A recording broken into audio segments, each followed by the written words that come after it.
empezando con, digamos, las generalidades, la epidemiología, los factores de riesgo, síntomas, la clasificación del cáncer de pulmón, qué exámenes se deben hacer de búsqueda y diagnóstico al respecto, cuáles son las propuestas de tratamiento médico y quirúrgico, y finalmente el pronóstico del paciente. En forma general, podemos enfatizar que estas revisiones realizadas tanto por sociedades de medicina, neumología, oncología, expertos en general respecto a este cáncer, aún se mantiene complicado, ¿no? Por tratarse justamente de ser una neoplasia con bajo porcentaje de curación global, debido a que los pacientes a veces diagnosticados acuden al médico en estados lamentablemente ya avanzados de la enfermedad. Sin embargo, en virtud de ello, aquellos pocos casos de pacientes con diagnóstico de cáncer de pulmón en forma temprana, y por lo general a veces son asintomáticos, pues por supuesto tienen un gran potencial de curación y excelente sobrevida, por encima inclusive de los 5 años en nuestro país. Entonces es importante que ustedes como estudiantes de pregrado hagamos esta revisión, porque es una neoplasia que no es tan infrecuente en nuestro país. Bueno, los objetivos a desarrollar en esta actividad básicamente son hacer una revisión, ¿no? Digamos, actualizada de lo que es la neoplasia maligna de cáncer, ¿no?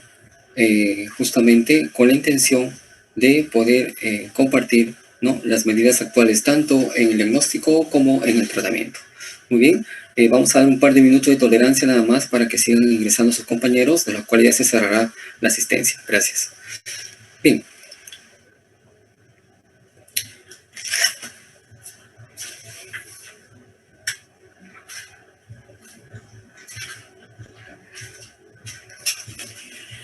Bien, entonces el cáncer de pulmón en el país se encuentra entre las 5 causas de neoplasia maligna más frecuentes, ¿no? Quizá el sexo masculino es ligeramente mayor que el femenino, y el promedio de edad, ¿no?, de afección justamente radica entre los 60 años, ¿no? Y en forma global, creo que ya es bien conocido que un factor epidemiológico más importante vinculado al cáncer es el consumo del cigarrillo, por ejemplo, ¿no? A nivel mundial, pues a nivel mundial es más frecuente en ambas generaciones, mejor dicho, ¿no? Seguido luego por el cáncer de mama, el cáncer de colon y el cáncer de recto, ¿no? Y en el sexo femenino, básicamente, el masculino, perdón, sería el cáncer de próstata, luego el de colon, recto, estómago e hígado. Muy bien. Entonces, tenemos nosotros que es una de las neoplasias malignas con mayor mortalidad, ¿no? Y que justamente la mayoría son de origen primario, es decir, empieza en el pulmón. También tenemos neoplasia maligna en pulmón que provienen de otros aparatos o sistemas, ¿no?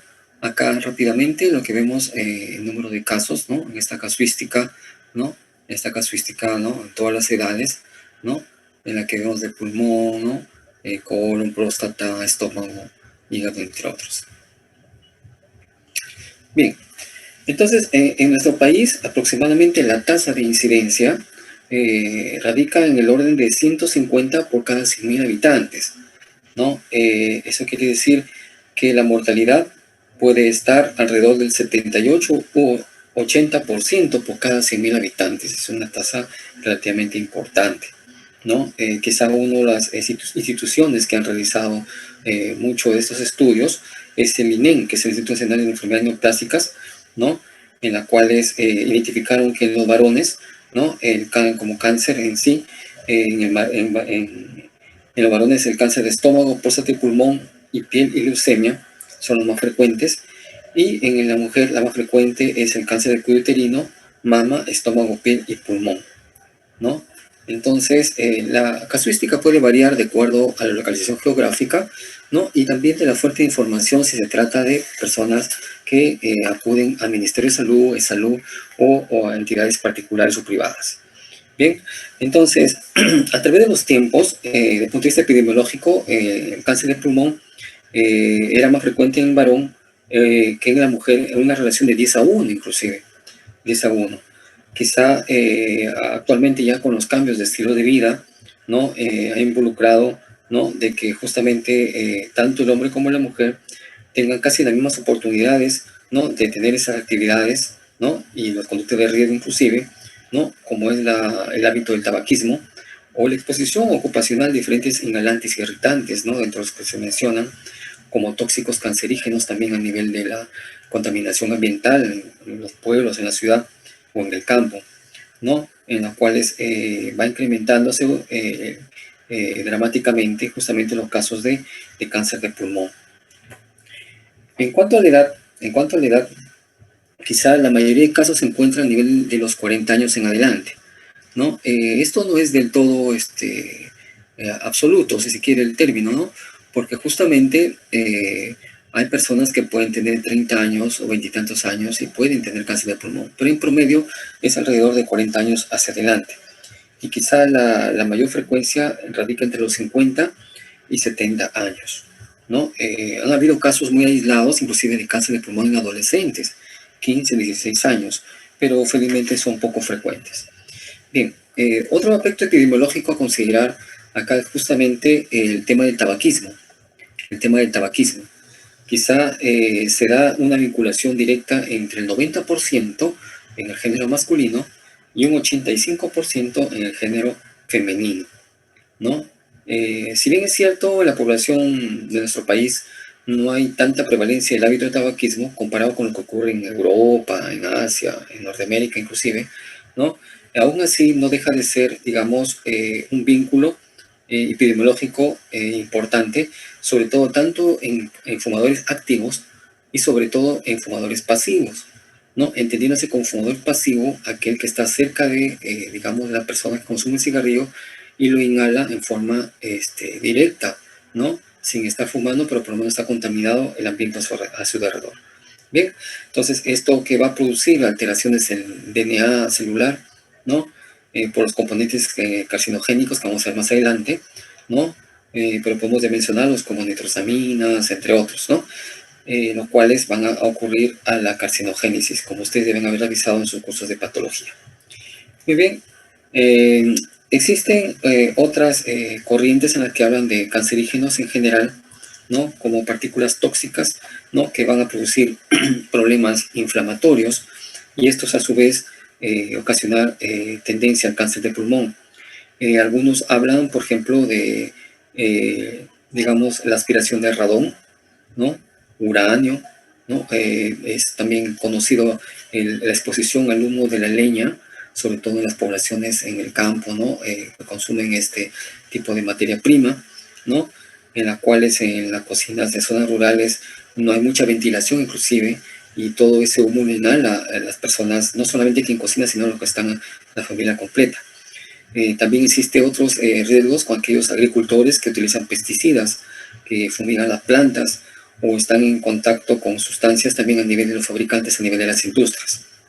Otro factor cancerígeno también está incluido el asbesto, ¿no?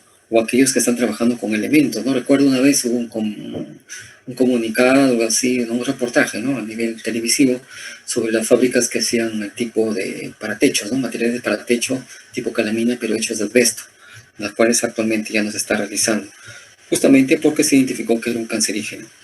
Bien, también algunas sustancias como arsénico, como humos de combustión de motores, también está incluido ahí. Bien, entonces desde ese punto de vista epidemiológico, pues podemos haber mencionado los factores relacionados al mismo. Entonces, como se dice, el riesgo relativo, ¿no? Va de 10 a 30 veces versus los pacientes que no fumaron, ¿no? Y sobre todo en aquellos pacientes que consumen en promedio un paquete al día por 40 años, 30, 40 años, siendo el riesgo mayor 20 veces, ¿no? Por eso, si se deja de fumar, se dice que se han hecho estudios, ¿no? De prevalencias y de cortes, en las cuales el riesgo disminuye dramáticamente desde un 20 hasta un 90% en algunos casos, en la población mayor que en la población no fumadora. Bien, entonces no al tabaquismo. Bueno, ya lo mencionamos los factores de riesgo, también se incluye aquellos que tienen ya lesiones como PIT, o el EPOC también como predisponente, no quiere decir que sea la causa, sino como predisponente, aquellas personas que reciben radioterapia por otro tipo de diagnósticos, o aquellos que dejan cicatrices o secuelas por ejemplo, tuberculosis o neumonía, ¿no? Ahora que estamos viendo las neumonías por COVID, ¿no? Dejan secuelas, en algunos más grado que otros de gravedad. Otro factor de riesgo, aquellas personas que tienen alteración de sus defensas, por ejemplo, concomitantes a infecciones por VIH-Sida, ¿no? Ya hemos mencionado la contaminación ambiental y la radiación ionizante. También está registrado como factores de riesgo el déficit de alfa-1 antitripsina, ¿no? Ya hemos dicho el asbesto, ¿no? O aquel paciente que tiene antecedentes familiares, sobre todo en primer grado, ¿no? Bueno. Entonces, nuevamente, si enfatizamos el humo del cigarrillo y las condiciones tipo EPOC, ¿no? Que contribuyen al incremento de citoquinas, incrementando las COP2, ¿no? Y otras citoquinas como interleucinas, ¿no? Va pues potenciar la apoptosis, ¿no? Y la angiogénesis, y va a disminuir la reparación celular, por lo tanto va a haber un crecimiento tumoral y sobre todo mayor riesgo de metástasis inclusive.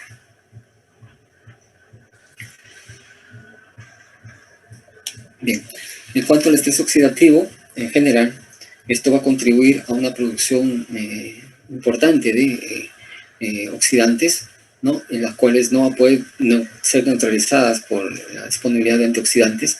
Esto condiciona que haya una lesión o daño celular, ¿no? A cualquiera de sus microestructuras, ¿no?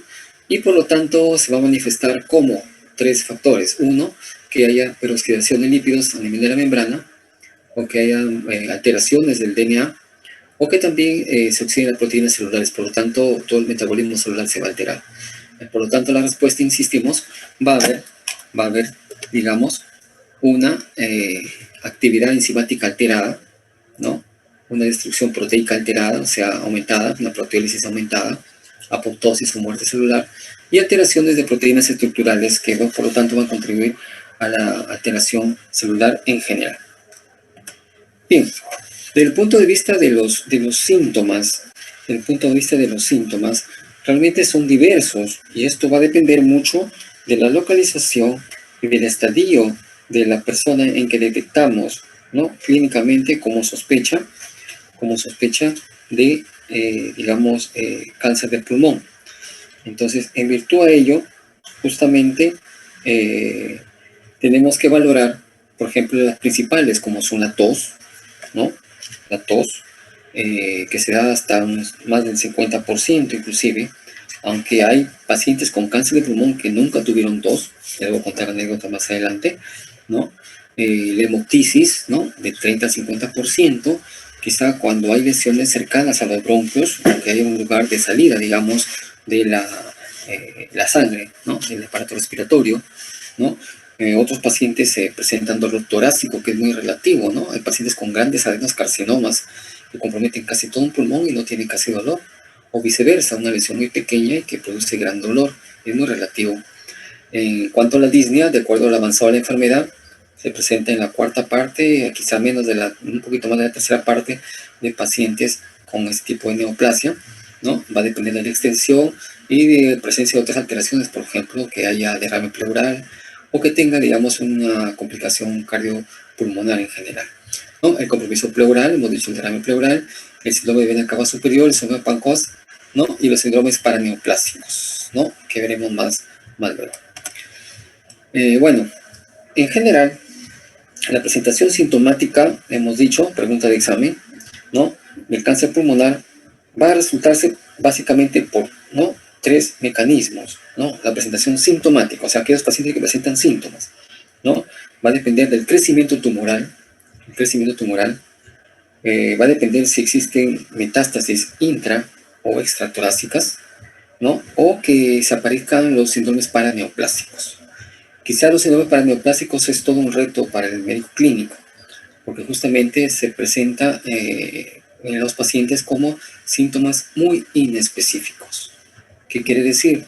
Que puede presentar de repente una fiebre inexplicable, puede presentar baja de peso inexplicable, puede presentar prurito y erupción cutánea inexplicable inclusive. Y el caso, digamos, un poquito que hemos visto con más frecuencia, en aquellos pacientes que presentan síndrome depresivo. Hemos tenido pacientes que han empezado con depresión, una depresión que hasta tratamiento por psiquiatría, pero era una depresión secundaria a la neoplasia. O sea, realmente es todo un reto, ¿no? Cuando tenemos estos síntomas muy inespecíficos. Ustedes tienen tiempo a revisar, existen tratados, ¿no? Libros enteros, páginas grandes sobre síndromes paraneoplásicos que pueden distraer o, digamos, direccionar ambiguamente ante la sospecha de una neoplasia oculta, dentro de ellas la neoplasia de pulmón maligna.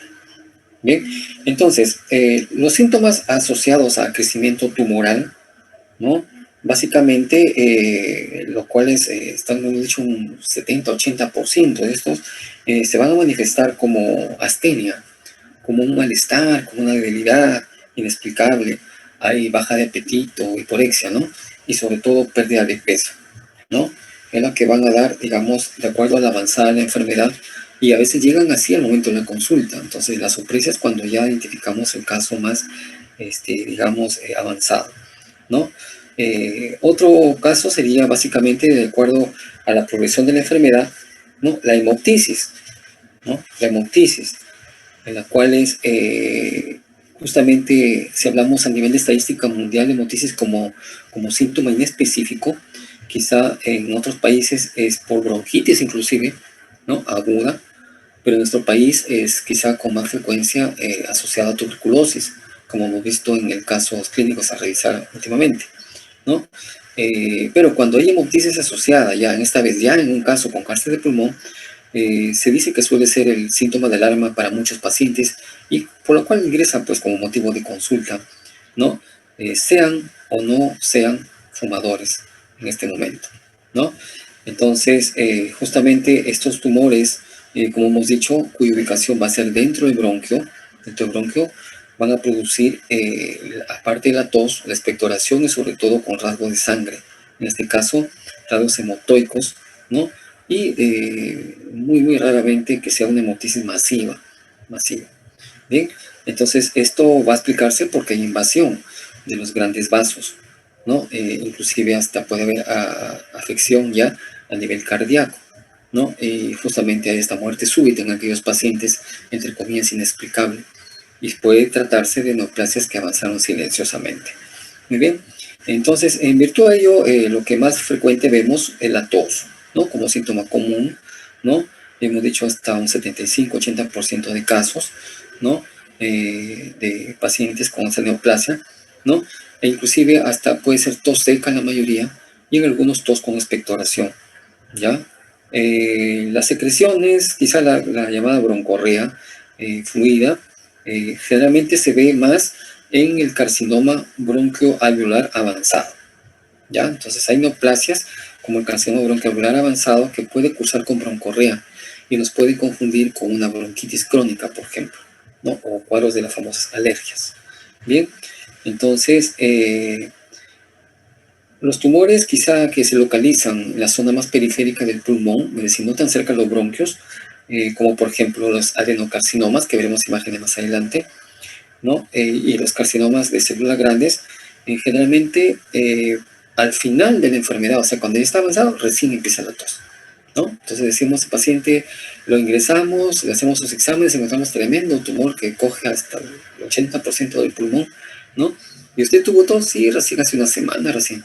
El tumor lo habrá tenido meses, ¿no? Y recién al final presenta la tos. Es lo característico quizá con frecuencia en este tipo de pacientes, ¿no? Y quizá le hacen el diagnóstico más difícil cuando el paciente ha tenido antecedentes, como por ejemplo de un EPOC, ¿no? Un EPOC. Entonces, puede confundirnos, ¿no? El tema de la expectoración, inclusive hasta tenía hasta fiebre, o sea, síntomas que nos puede confundir con, digamos, la presencia o no del cáncer de pulmón. Bien, se dice que cuando ya invade, ¿no? A pleura, ¿no? Va a producir ya, obviamente, el derrame pleural, el clásico dolor pleurítico, que es un dolor, hemos dicho en la práctica, un dolor que aparece más a la inspiración, ¿cierto? Y de acuerdo a la cantidad de líquido, ¿no? Pleural evidente, no va a aparecer la disnea, ¿no? También hemos dicho que puede aparecer el síndrome de Pancoas. Vamos avanzando para acá. El síndrome de Pancoas, ¿no? en la cual básicamente hay un síndrome que consta de, digamos, el síndrome de Horner, ¿no? Por afección del simpático cervical, ¿no? El famoso ganglio estrellado, cuya manifestación clínica, como pueden ver en la imagen, es miosis, ¿no? Recuerden ustedes que el diámetro de la pupila normal, ¿cuánto es? 4 milímetros, ¿cierto? Entonces, menor de 4 milímetros en diámetro es miosis. Puede haber ptosis palpebral, como ustedes pueden apreciar, es nostalmo, ¿no? Y si valoramos, va a haber anhidrosis facial, es decir, no va a haber sudoración facial ipsilateral, o sea, al mismo lado de lo antes mencionado, ¿ya? Entonces, el síndrome de Pancoas se produce cuando aparece el tumor a nivel apical, ¿no? Del pulmón, como ustedes pueden apreciar, ¿no? Acá, muy bien. Y que en forma directa va a afectar el plexo braquial, ¿no? El ganglio estrellado y las primeras vértebras, ¿no? Y costillas, ¿no? Ocasionando en forma secundaria, pues un dolor, ¿no? Un dolor cubital, inclusive hasta atrofia muscular de la mano, ¿no? Y lo que hemos mencionado, el síndrome de Horner o de Claude-Bernard Horner. Bien, muy bien. Entonces, estamos revisando la sintomatología en relación a la asociación al crecimiento tumoral. Y obviamente, cuando hay cuando hay afección ya tumoral por extensión, pues la cantidad de parénquima pulmonar funcional va a disminuir. Entonces, esta pérdida de parénquima funcional pues se va a manifestar ya pues con una disnea progresiva, ¿no? De intensidad inclusive variable, a veces sí, a veces no, el paciente se puede dormir, o su actividad física la va a limitar en forma transitoria, parcial o total, ¿no? En la cual el pulmón aparentemente sano puede estar compensando, ¿no? Esta, digamos, falencia, pero llega a todo un límite de tolerancia del organismo, ¿ya? Entonces, existe un tipo de neoplasia que es el cáncer epidermoide del pulmón. Justamente es importante este tipo de cáncer epidermoide del pulmón porque su característica es que hay una tendencia a una necrosis central tumoral, va a producir una cavidad, un huequito, una cavidad, y al producir esa cavidad, pues puede producir inclusive formación de abscesos pulmonares. Entonces, ¿qué quiero decir? Que justamente el paciente podría ingresar como motivo de consulta, ¿no? Por una sintomatología que al final resulta ser un absceso pulmonar. Pero detrás del absceso pulmonar podría haber el cáncer de pulmón. En otras palabras, todo absceso pulmonar, jóvenes, siempre hay que buscar de forma secundaria una neoplasia de fondo, básicamente de pulmón, si es que no hubiese alguna otra posibilidad, ¿ya?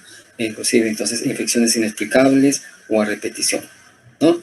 A veces puede producir hasta neumonías, pero y de fondo hay un cáncer de pulmón, ¿de acuerdo? Muy bien. En cuanto a los síntomas asociados a metástasis, básicamente va a estar asociado a lesiones a nivel de hueso, a nivel de cerebro, a nivel de hígado y también de glándulas adrenales, ¿ya? Acá nos faltó hablar sobre el síndrome de vena cava superior, acá lo tenemos, ¿no? Muy característico, ustedes ven en el cuadro clínico cómo se ven las dilataciones vasculares en el tórax, a nivel de cuello y a nivel de miembros superiores, ¿no? Justamente, ¿no? Existen varios grados, ¿no? Del llamado síndrome de vena cava superior, ¿no? Va del 0 hasta el 5 inclusive, ¿ya? Por compresión tumoral. Bien, entonces decíamos que también puede existir sintomatología asociada a la metástasis, que justamente la metástasis puede ser metástasis al hueso, o sea, metástasis óseas, ¿no? Que se pueden dar hasta un 30% de casos, ¿no? Y que justamente el paciente puede ingresar a la consulta o a la emergencia por dolor óseo, por hipersensibilidad cuando palpamos, digamos, ¿no?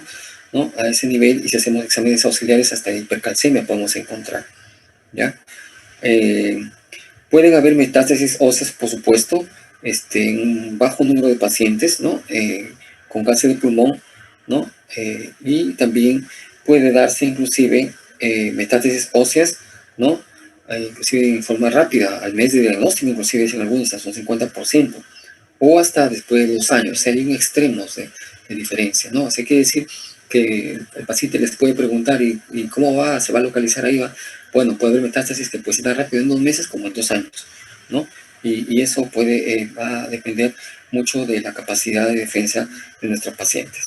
Bien, entonces las zonas más frecuentes de metástasis óseas es la columna vertebral, también a nivel de pelvis y el nivel de huesos largos. Bien, espero que estén anotando. Generalmente estas son las preguntas que nosotros hacemos en las teorías, ¿de acuerdo?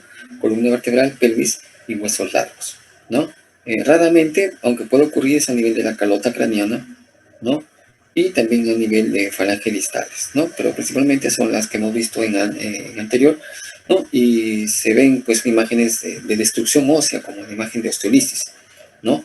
Y que van seguidas a veces inclusive por metástasis a nivel sistema nervioso central y a nivel, ¿no?, de hígado inclusive, ¿ya? Entonces, la pregunta siempre, ¿no?, cuando hay metástasis, ¿no?, ¿cuánto tiempo de vida le queda al paciente? ¿No? Entonces, acá se dice que el promedio de vida es 10 meses, 9, 10 meses, ¿no? Suena un poco cruel mencionar términos, pero es lo que los estudios nos revelan, ¿no? Y que solamente un 5% puede sobrevivir hasta 2 años, dicen algunos, ¿ya? Entonces, el hecho está de que cuando hay metástasis a hueso, es un criterio de mal pronóstico, ¿ya? A nivel de cáncer pulmonar. Decíamos también que pueden haber metástasis hepáticas. Las metástasis hepáticas también se pueden dar por el cáncer de las células pequeñas, ¿no? Y a veces pueden ser inclusive metástasis hepáticas asintomáticas. Entonces va a depender de la sintomatología, el cuadro clínico, de acuerdo a la dimensión, ¿no?, de cuánto es esta metástasis.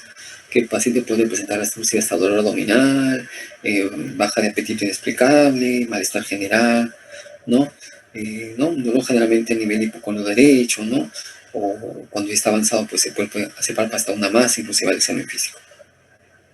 En relación a la metástasis del sistema nervioso, básicamente se puede dar por las células pequeñas y no pequeñas, ¿no? Algunos pueden dar inclusive sin síntomas, ¿no? Pero el paciente generalmente va a manifestar dolor de cabeza, cefalea, ¿no? A veces hay vértigos, a veces hay inestabilidad para la marcha, o sea, ataxia, o síndrome de hipertensión endocrinal con vómitos, con náuseas, y en algunos casos está déficit motor. Nosotros en la emergencia hemos llegado a tener pacientes que ingresan por déficit motor, ¿no? Al final sospechando enfermedad cerebrovascular, pero al final terminando siendo una neoplasia de cerebro, ¿no? Y haciendo la pesquisa, pues encontramos que era secundaria neoplasia pulmonar. Bueno, entonces quizá una forma de neoplasia es el adenocarcinoma, que puede invadir las meninges, ¿no? Y justamente esto motiva de que el paciente ingrese convulsionando, ¿no? Entonces también el motivo de ingreso puede ser convulsiones, y hay que ver primero la organicidad, ¿no? Antes de pensar en epilepsias primarias, pensar siempre en la organicidad, o sea, la parte estructural, tumoraciones, ¿no? Así no se puede diferenciar, por ejemplo, cisticercosis, ¿no? O otros tipos de lesiones asociadas. Bien, entonces también se refiere a metástasis a nivel linfático y adrenal. Bueno, si hablamos de los síndromes paraneoplásicos en general, pues puede ser muy inespecífico y no terminaremos toda la tarde de conversar con ello, ¿no?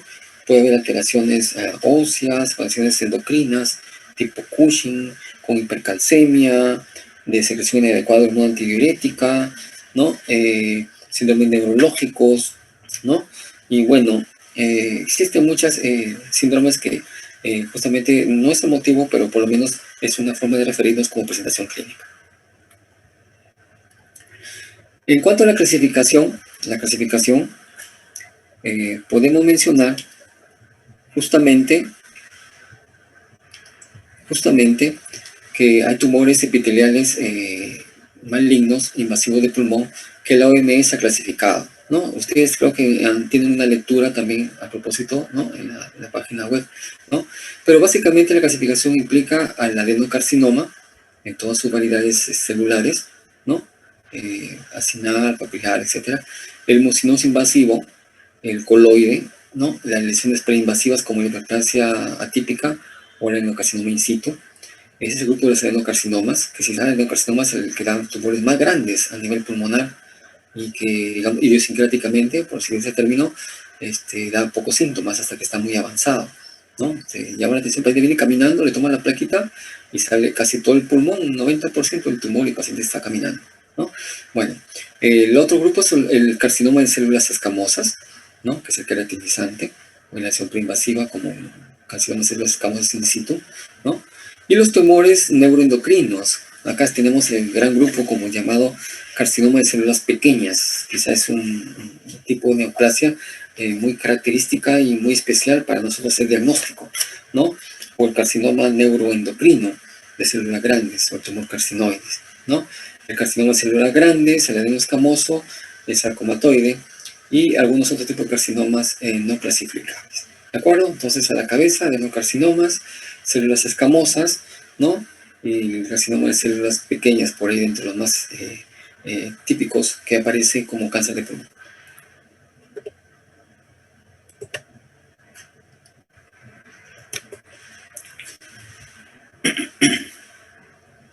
Bien, si hablamos del adenocarcinoma, hemos dicho que es el más común en general. Se puede dar quizás el 50% más de casos de los cánceres diagnosticados que llegan a la consulta, ¿no? Quizá altera al género femenino más frecuencia que en varones, y sobre todo menores de 45 años, ¿no? ¿Qué lesiones preexistentes pueden condicionar, ¿no? A considerar ese tipo de adenocarcinoma?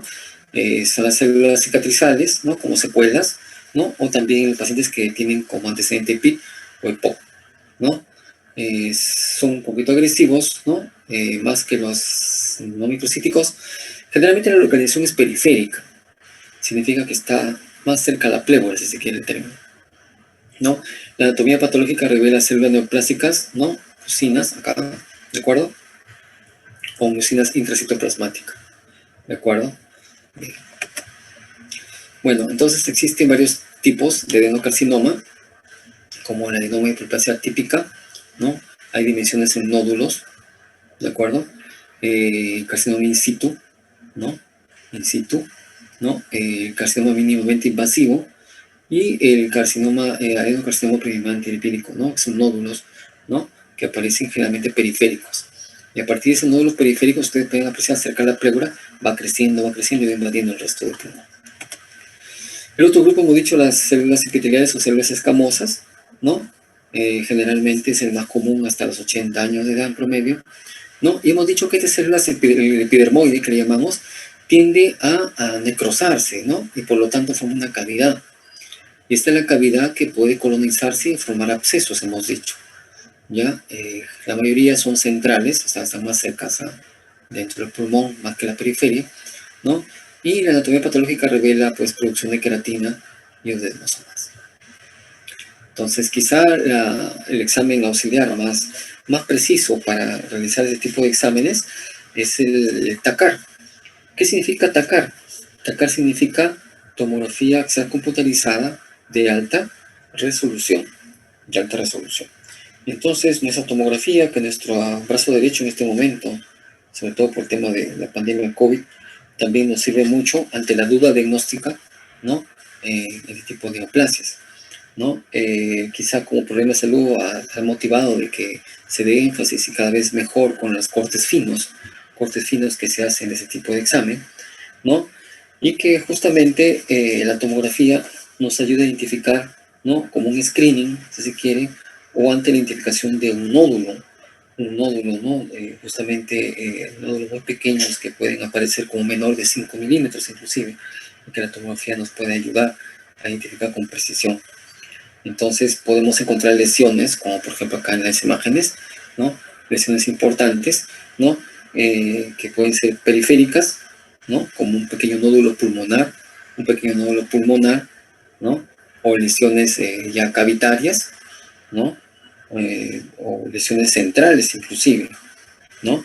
En lo cual nos puede dar una tendencia a lo que es malignidad o benignidad, ¿no? Decíamos que la forma cavitaria, sobre todo el epidermoide, es de rara presentación, pero es importante, ¿no? Hacer diagnóstico diferencial a este nivel, ¿no? Inclusive hasta podemos encontrar hasta broncoderma aéreo y nos podría confundir, inclusive con cuadros neumónicos,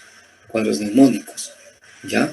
Entonces es interesante en este tipo de cáncer epidermoide, por ejemplo, ¿no? La cavidad. Bien. Otro tipo de neoplasia tenemos la carcinoma de células grandes, cuya característica es de lenta evolución, ¿no? Desde el punto de vista macro aparece una masa periférica, también necrótica de la desconcavitación. Y en la anatomía patológica revela células redondas, ¿de acuerdo? ¿No? Que tiene distribución poligonal con núcleos prominentes. ¿Bien? Bueno, acá nuevamente, ¿no? La tomografía, ¿no? De alta resolución nos revela este tipo de lesiones cavitarias, ¿no? Que aparecen a nivel periférico. El otro es el tipo, ¿no? Es de carcinoma en las células pequeñas, el tipo de clasificación neuroendocrino, ¿no? Quizá decíamos que hay que darle importancia a este tipo de adenocarcinoma porque es el más agresivo, pregunta de examen, es el más agresivo de todos, el carcinoma de células pequeñas, ¿no? Por eso tiene una nomenclatura, inclusive en siglas, ¿no? Y justamente es el que está más relacionado con el tabaquismo, ¿no? Entonces pueden ustedes apreciar, ¿no? La cantidad de células, ¿no? Un tamaño no mayor que el tamaño de 3 núcleos de linfocitos en reposo, ¿no? Creo que da anatomía patológica. Entonces es un carcinoma neuroendocrino, que finalmente es un bajo porcentaje, que lamentablemente es el más agresivo y que está relacionado más con el tabaquismo, ¿ya? Entonces aquí en la tomografía nos puede aparecer nódulos, ¿no? Nódulos, ¿no? ¿Listo? Que sí o sí tendríamos que, ¿no? Identificar. Acá está la neoplasia, ¿de acuerdo? ¿Ya? Y los nódulos asociados. Bueno, acá nuevamente, ¿no? A nivel, ¿no? Está el tumor, ¿no? Que puede estar central en este caso, ¿no? Cerca de otras estructuras anatómicas y producir sintomatología inespecífica inclusive, ¿no? A nivel esofágico, como compresiones, pues no difagia inclusive, ¿no? O una alteración vascular o cardiovascular en general. Bien, también tenemos la neoplasia, trastornos neoplásicos específicos bien diferenciados, ¿no? Por ejemplo, los síndromes carcinoides, ¿no? Que pueden producir lesiones endobronquiales, produciendo obstrucción, y sobre todo, como está cercano al bronquio, bronquial puede producir por comunicación directa las hemoptisis, ¿no?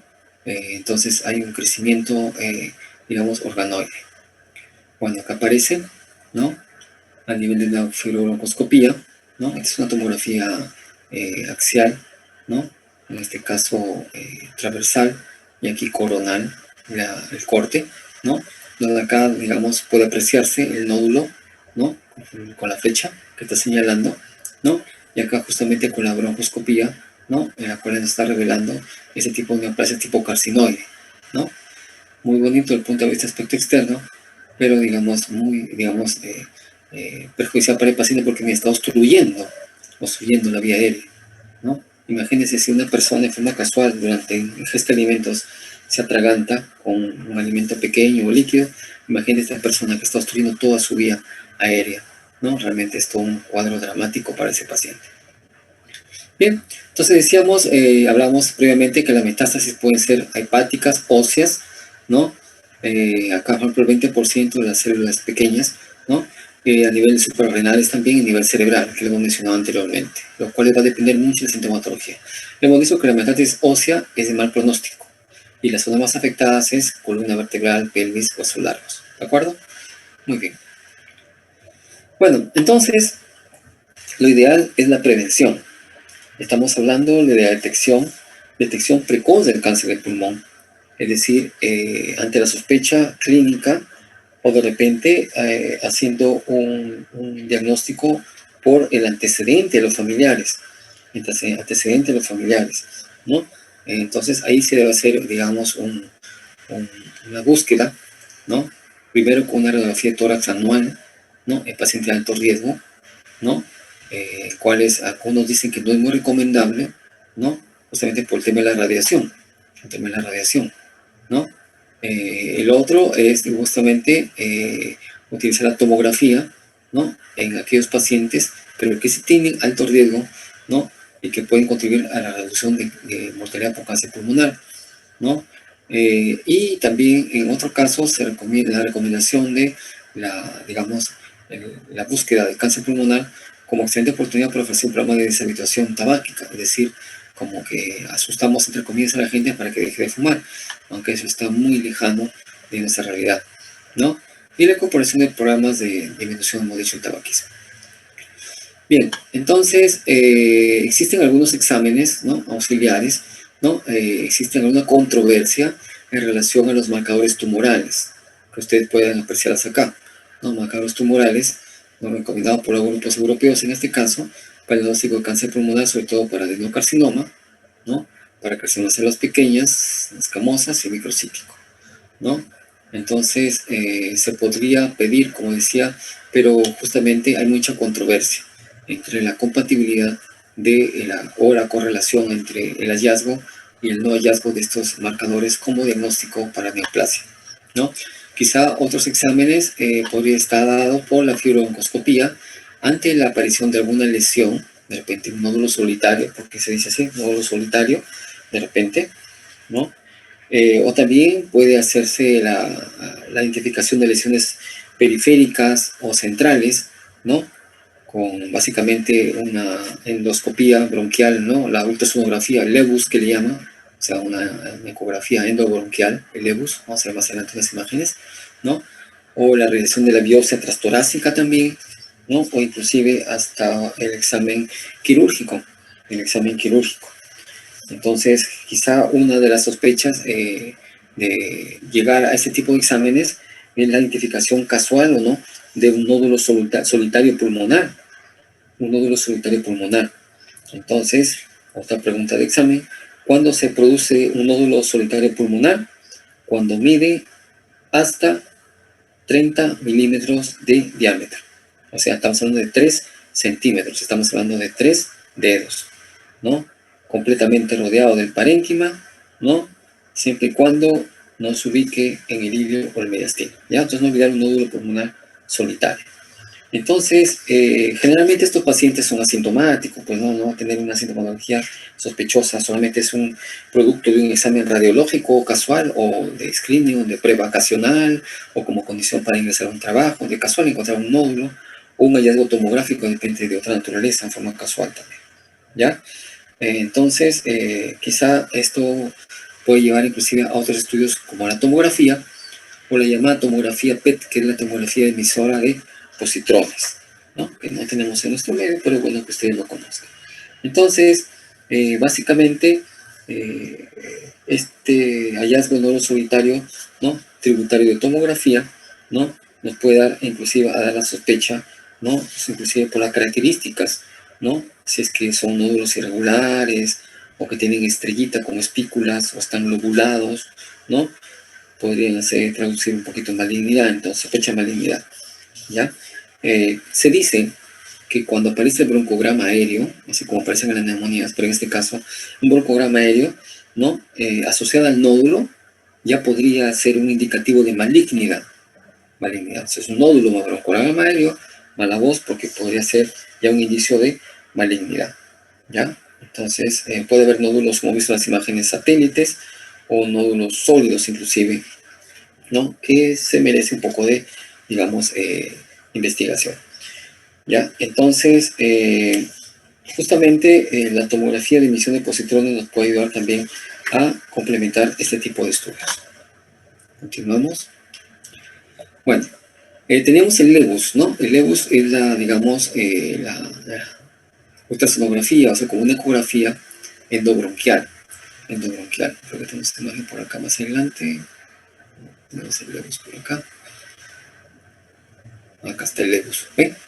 Acá está el EBUS, ¿no? Entonces, tiene su traductor, ingresamos por el bronquio, ¿no? Y eso se ve así, como una ecografía común, ¿no? Así como hacemos ecocardio, como si hacemos una ecografía abdominal, pélvica, ¿no?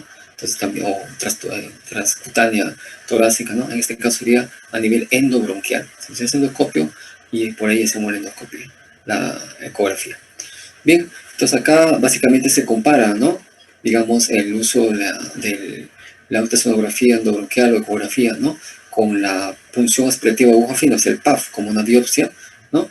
Miren cuánto tiene de ventaja sensibilidad, especificidad y de precisión diagnóstica, hasta un 98%, comparado con la tomografía y con la tomografía de emisión de positrones.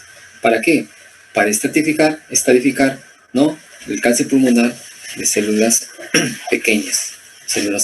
Hemos dicho porque justamente son los más agresivos y hay que darle todo el énfasis para poder, obviamente, dar el tratamiento correspondiente lo más precoz posible.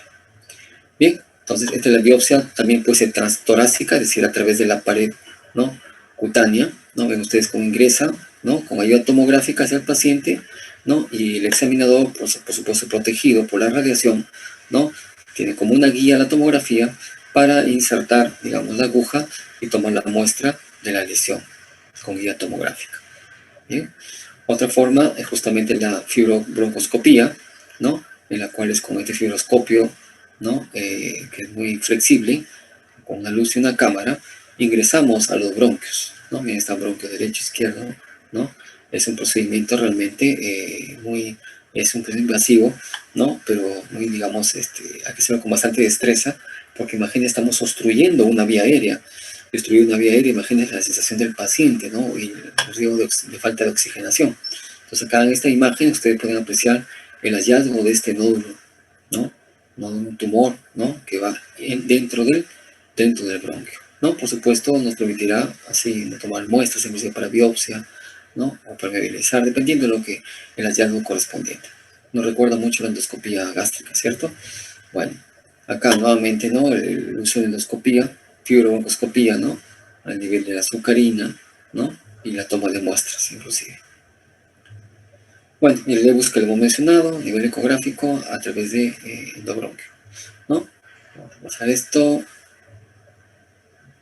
Listo. Todo lo que es la parte molecular todavía está, digamos, en apogeo. Lo importante es el diagnóstico precoz.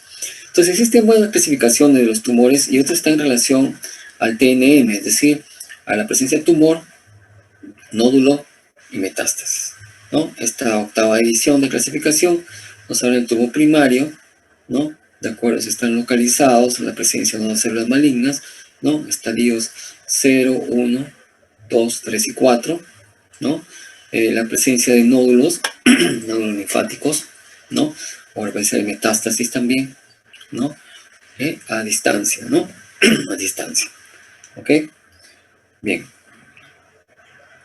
Entonces terminamos con el estadiaje, ¿no?, por categorías, ¿no?, tumor, nódulo y metástasis, en los cuales van a tomarse las decisiones para la pertinencia o no del tratamiento, en este caso, hasta quirúrgico inclusive. Hasta quirúrgico. Bien, el pronóstico sobre vida, aquí básicamente va a ser comparado por estadiajes, ¿no? Por supuesto, a cuanto mayor sea el estadio, ¿no?, la mortalidad es rápidamente en meses, ¿no? En meses. Justamente lo importante es la fase precoz de diagnóstico, en todo nivel, ¿ya? Bueno, quizá el énfasis en esta presentación hemos dado a las de células pequeñas, ¿no?, justamente con el ánimo de que sea resecable o sea operable, ¿no?, en las cuales se va a iniciar con la evaluación, o va a ser una evaluación inicial, ¿no?, en las cuales pacientes con estadio 1 y 2, ¿no?, tendríamos que valorar si es candidato quirúrgico. Si no lo es, ¿no?, pues definitivamente puede ir, ¿no?, a braquio o radioterapia, ¿no? Y si lo es, como candidato quirúrgico, pues será un estudio de resección y el estadio patológico de la pieza operatoria. Y de acuerdo al estadiaje, ¿no?, podemos determinar si, digamos, podemos ayudarle con, digamos, un apoyo de quimioterapia, ¿no?, o radioterapia por resección inclusive, ¿no? Si es un estadio 3, digamos así, pues en manejo multidisciplinar inclusive, y básicamente calidad de vida al paciente, de acuerdo a lo que pueda acontecer, ¿no?, con su sintomatología y su estilo de vida, ¿no? Acá, cuando está limitado el tratamiento, ¿no?, básicamente tendremos que ver, ¿no?, si hay localización o extensión de la enfermedad, ¿no?, si está, digamos, localizado a nivel mediastínico, ¿no?, y no hay un nódulo que pueda ser identificado, ¿no?, que pueda complicar, ¿no?, al paciente, se puede postular la resección quirúrgica, ¿no? Si es positiva la prueba, pues le damos con quimioterapia, ¿no? Y en caso de que hay un nódulo, pues obviamente tenemos que dar una quimio o radioterapia paliativa para estar en el mejor momento para la parte, digamos, de la radiación, ¿no? Profiláctica. Bien. Bueno, entonces,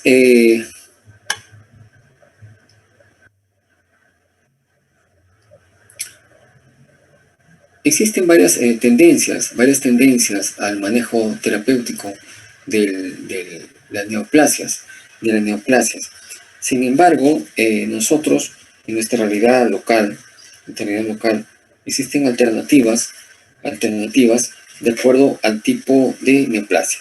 Insistimos por tercera vez que quizá el énfasis está en el cáncer de pulmón de células pequeñas, ¿no? Porque justamente es el que va a dar de forma agresiva, ¿no? El síndrome de vena cava superior que hemos mencionado, ¿no? Y dada su agresividad, rápidamente van a invadir, a colonizar el pulmón, ¿no? De donde empieza, es decir, el lado ipsilateral, inclusive ya al otro pulmón, o sea, el lado contralateral, ¿no? E inclusive metástasis a lesiones extrapulmonares, ¿no? Quizá por vía hematógena y también linfática, ¿no? Entonces, este comportamiento, pues, digamos, de esta célula de cáncer de pulmón por células pequeñas, ¿no? Justamente por rápida progresión, ¿no? Y extensión, ¿no? Se dice que si se hace el diagnóstico, estos pacientes, al tercio de pacientes que hacen diagnóstico ya vienen con metástasis, ya vienen con enfermedad avanzada. Entonces, estas lesiones, pues, no, básicamente a nivel ganglionar, pulmonar, pleural o ósea que hemos mencionado, ¿no? Básicamente, el tema quirúrgico a veces no nos da mucho tiempo, ¿ya? Por ello, es importante acá la propuesta de, en este cáncer de células pequeñas, ¿no? Valoración de la quimioterapia, ¿no? Y hacer el estadiaje, ¿no? Cuando hacen sospecha de tumor pulmonar, pues es importante no solamente hacer tomografía pulmonar, o sea, torácica, sino también de abdomen y pelvis, ¿no? Y si es posible estudio a nivel óseo, ¿no? Para ver si hay alguna lesión secundaria de osteolisis como metástasis, ¿ya? Entonces, existen estudios que podrían darnos utilidad a algunas quimios, como por ejemplo con cisplatina, vincristina o doxorubicina dentro del esquema propuesto. Bien. Entonces, en cuanto al tratamiento quirúrgico, solamente para comentar, ya estamos terminando esta primera parte, digamos, el tratamiento quirúrgico básicamente está enfatizado en los estadios clínicos tempranos, ¿no? Estudios tempranos. Y obviamente necesitamos tener toda la documentación correspondiente. Estamos hablando de imágenes tipo tomografía y, por qué no decir, resonancia. Y si tenemos la biopsia, mucho mejor todavía, porque esa es la idea, ¿no? De poder definir a ciencia cierta si es beneficioso o no el tratamiento quirúrgico, ¿no? Entonces, quizá cuando se detecta el tumor, ya es tumor grande, ¿no? Y a veces ya hemos dicho, con nódulos que son de 1, 2, 3 centímetros, ¿no? En los cuales ya la sobrevida puede estar comprometida inclusive, ¿ya?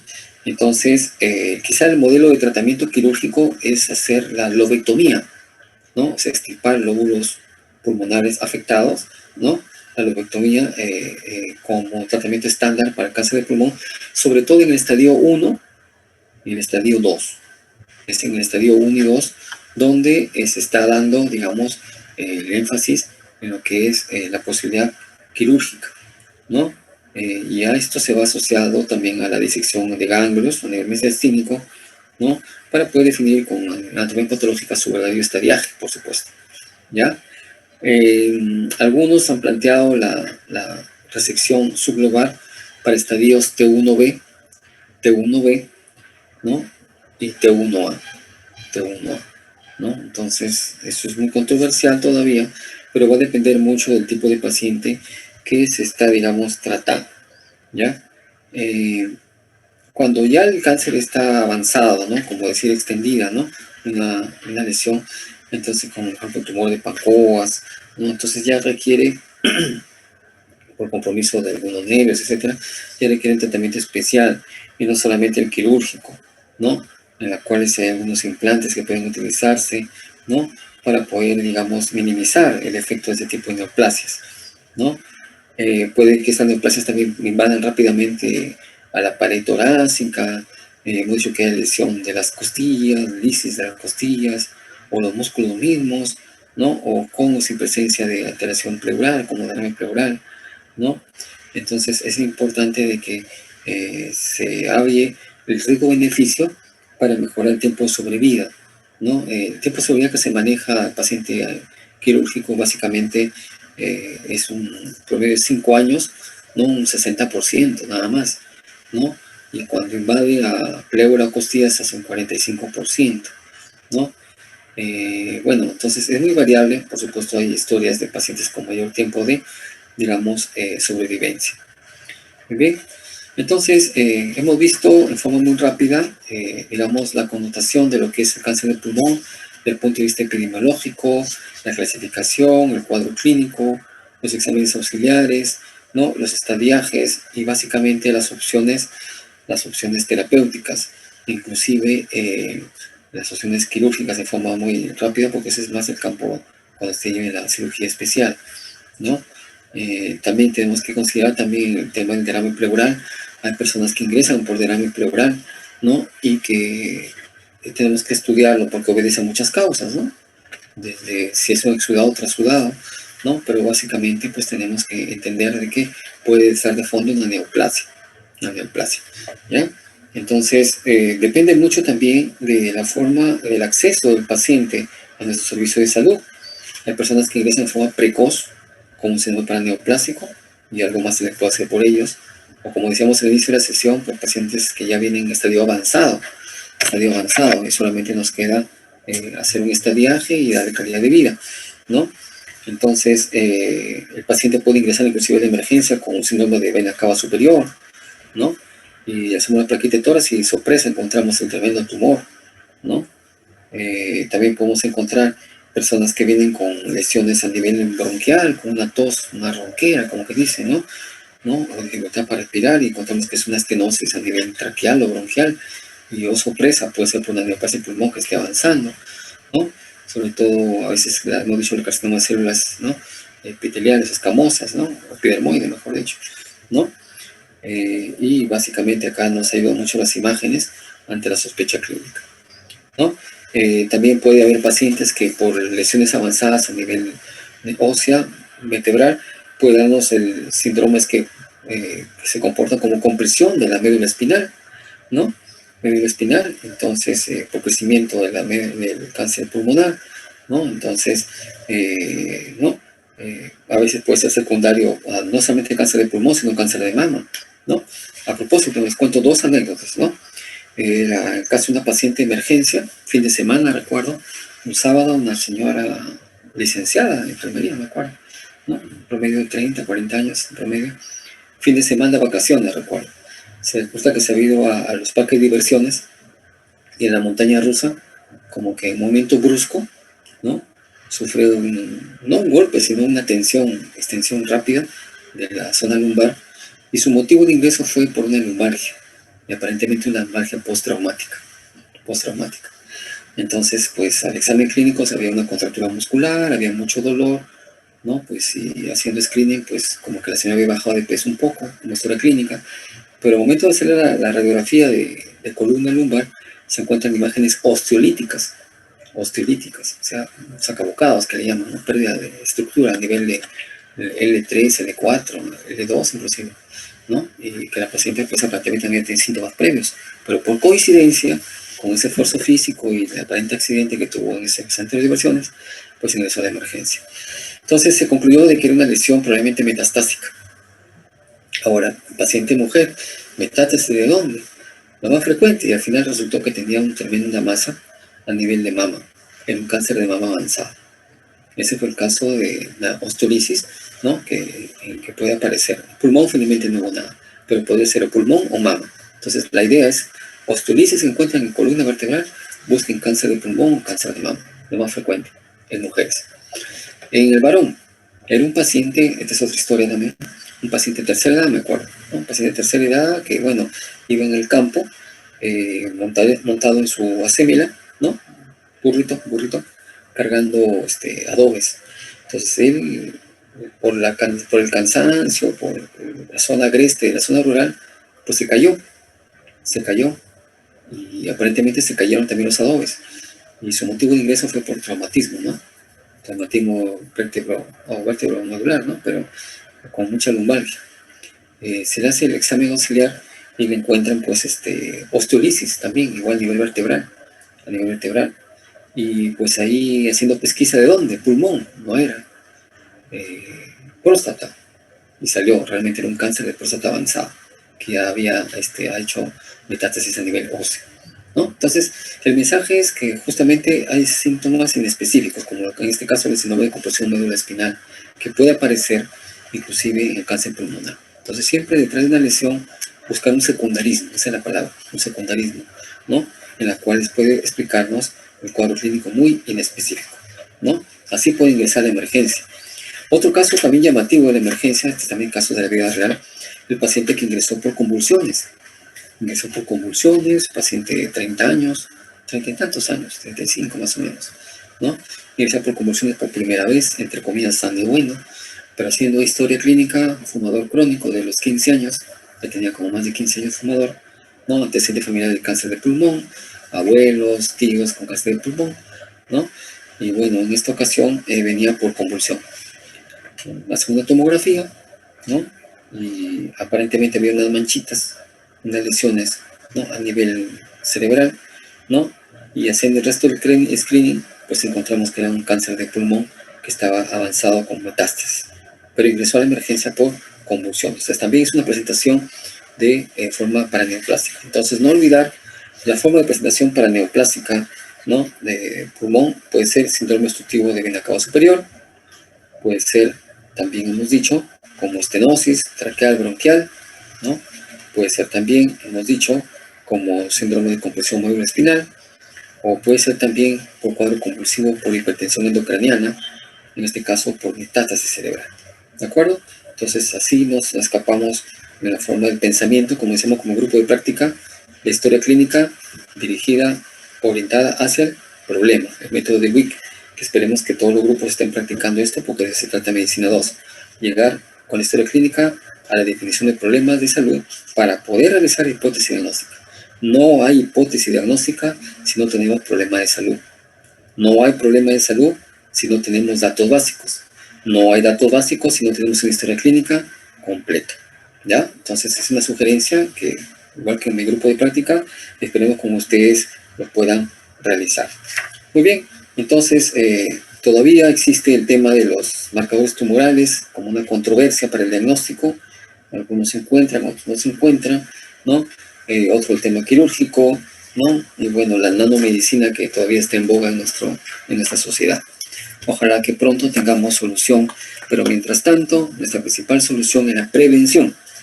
Y la prevención es básicamente, ¿no? Evitar los factores de riesgo. Y hemos visto que los factores de riesgo tenemos el tabaquismo a la cabeza. Y en segundo lugar, aquellas personas con riesgo, es decir, antecedentes familiares, ¿no? Hacerles todo el screening, la búsqueda, ¿no? Sean o no sintomáticos, ¿no? Y sobre todo haciendo un seguimiento. Justamente la medicina preventiva es lo que nos falta todavía complementar en esta sociedad actual. Con la prevención ahorramos procesos, ahorramos costos y sobre todo ganamos, ¿no? Mayor calidad de vida para los pacientes. ¿Ok? Muy bien, jóvenes. Espero no haberlos cansado. Realmente el tema de neoplasias es en nuestro actual temporada, digamos, o generación del siglo XXI, realmente es un incremento. Hay cantidad de casos de cáncer de pulmón, cáncer de piel, cáncer de mama, cáncer de estómago, de colon. Hay un incremento tremendo. Los múltiples factores que entran en juego, genéticos, ambientales, ¿no? En general, factores de riesgo, ¿no? Realmente esto es todo un dilema, pero justamente estamos viendo la consecuencia de no medir, digamos, los factores de prevención, ¿no? Ojalá que ustedes como nueva generación se motiven para poder realizar este tipo de medidas a nivel de la sociedad, porque justamente para eso nos formamos, para ayudar a la sociedad a ser mejores en cuanto a la calidad de vida, en cuanto a la calidad de la salud. Bien, decíamos, salud significa completo bienestar físico, biológico, social. Físico, social, ¿no? Y mental. Físico, social y mental. Y no solamente la ausencia de la enfermedad. ¿Ya? Entonces, ojalá que este tipo de participaciones también nos motiven a ustedes a revisar, ¿no? Nuestra estadística actual, nacional, ¿no? Actual y nacional, ¿no? Para contribuir en algo a lo que significa, ¿no? El arte de la medicina, el ejercicio de la medicina. Todos los días hay que leer siempre algo nuevo y todos los días hay que aprender algo nuevo. Muy bien, entonces no quiero terminar esto, ¿no? ¿no? Sin decir que justamente en ustedes, como Medicina 2, ¿no? Recuerden, Medicina 1 es semiología, y semiología terminábamos con problemas de salud, es decir, definir problemas de salud del paciente. En Medicina 2, ustedes ya tienen que revisar enfermedades para que estos problemas de salud, ¿no? Luego del enfoque clínico, se conviertan en hipótesis diagnóstica. No lanzar hipótesis diagnósticas porque sí, porque a mí se me ocurre, porque me dijeron, porque me parece, no. Tiene que haber un sustento científico. Entonces, por eso practiquen el método de WIC, es decir, la historia clínica orientada hacia el problema. Es decir, ¿no? Toda la historia clínica bien desarrollada, ¿no? Elaborar sus datos básicos como ingredientes. Esos datos básicos se transforman en problemas de salud, y esos problemas de salud, cada uno de ellos, vamos a buscarle enfermedades que produzcan, eso se llama hipótesis diagnóstica. O sea, es toda una metodología.